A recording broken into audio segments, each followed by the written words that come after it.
Morning ಎಲ್ಲರಿಗೂ ನಮಸ್ಕಾರ. ನನ್ನ ಹೆಸರು ಬಂದು ಮುಗಿಲ ಅಂತ ಹೇಳಿ ನಾನು ಬೇಸಿಕಲ್ಲಿ ಅಂಗನವಾಡಿ ಟೀಚರಾಗಿ ಕೆಲಸ ಮಾಡ್ತಾ ಇದ್ದೀನಿ. ಜೊತೆಲಿ ನನಗೆ ತುಂಬ ಕನಸಿದೆ. ಯಾಕಂತಂದರೆ ನನ್ನ ಲೈಫಲ್ಲಿ ತುಂಬ ಬೆಳಿಬೇಕು, ಆಮೇಲೆ ನನ್ನನ್ನು ನಂಬಿ ಬಂದಿರೋಂಥದ್ದು ನಾನು ಅವರನ್ನು ಬೆಳೆಸಬೇಕು ಅನ್ನೋ ನನಗೆ ತುಂಬ ಒಂದು ಹಠಾಚ್ಛಲ ಇದೆ. ಹಾಗಾಗಿ ನಾನು ಈ ವೆಸ್ಟೀಜ್ನ ಚೂಸ್ ಮಾಡ್ಕೊಂಡಿದ್ದೀನಿ. ಹಾಗಾಗಿ ಈ ವೆಸ್ಟೀಜಲ್ಲಿ ಇವಾಗ ನಾನು ಸಿಲ್ವರ್ನ ಕಂಪ್ಲೀಟ್ ಮಾಡಿದ್ದೀನಿ. ಈ ಮಂತ್ ಗೋಲ್ಡ್ ಕಂಪ್ಲೀಟ್ ಮಾಡಬೇಕು ಅಂತ ನಾನು ಡಿಸೈಡ್ ಮಾಡಿದ್ದೀನಿ. ಸೊ ನಾನು ಫಸ್ಟಾಗಿ ಒಂದು ವೆಸ್ಟೀಜಿಗೆ ಬರಬೇಕಾದ್ರೆ ನಾನು ಆರೋಗ್ಯದ ಬಗ್ಗೆನೇ ಬಂದಿದ್ದು. ಫಸ್ಟು ನನಗೆ ಮೈಲಿನ ತಲೆನೋವು ಇತ್ತು. ಹಾಗಾಗಿ ನಾನು ಈ ಒಂದು ಗನಡರ್ಮ ಸ್ಪಿರ್ಲಿನ ಮತ್ತು ನೋನಿ ತಗೊಂಡಾಗ ನನಗೆ ತಲೆನೋವು ಕಡಿಮೆ ಆಯಿತು. ಆವಾಗ ನಾನು ಎಲ್ಲ ಕಡೆಯೂ ತೋರಿಸಿದೆ, ಎಲ್ಲೂ ಕಡಿಮೆ ಆಗಿರಲಿಲ್ಲ. ಬರೀ ಇಷ್ಟು ಅಮೌಂಟಿಗೆ ನನಗೆ ತಲೆನೋವು ಕಡಿಮೆ ಆಯ್ತಲ್ಲ ಅಂತ ಹೇಳಿ ನಾನು ಇದನ್ನು ಚೂಸ್ ಮಾಡಿಕೊಂಡೆ.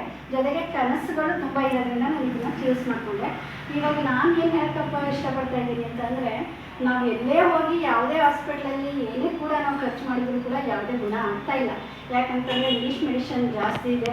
ಯಾಕಂದರೆ ಒಂದು ಕಾಯಿಲೆಗೆ ನಾವು ಒಂದು ಮೆಡಿಷನ್ನ ಒಂದು ಕ್ಯಾಪ್ಸನ್ನು ತಗೊಂಡಾಗ ಇನ್ನೊಂದು ಕಾಯಿಲೆನ ಬರ್ತಾ ಇದೆ. ಹಾಗಾಗಿ ನಾವು ಬೇರೆ ಯಾವುದೇ ಹಾಸ್ಪಿಟ್ಲಲ್ಲಿ ತಗೊಂಡು ನಾವು ಗುಣ ಆಗ್ತಾ ಇಲ್ಲ. ಹಾಗಾಗಿ ನಮ್ಮ ವೆಸ್ಟೀಜಲ್ಲಿ ಏನಪ್ಪ ಅಂತಂದರೆ, ಯಾವ ತಿಂದರೂ ನಾವು ಸಾಯೋಲ್ಲ. ಇದೊಂದು ನಂಬಿಕೆ ಆಗ್ತದೆ. ನಾವು ಆಮೇಲೆ ಏನೇ ತಗೊಂಡ್ರೂ ನಮ್ಗೆ ಫಸ್ಟ್ ನಂಬಿಕೆ ಇರಬೇಕು.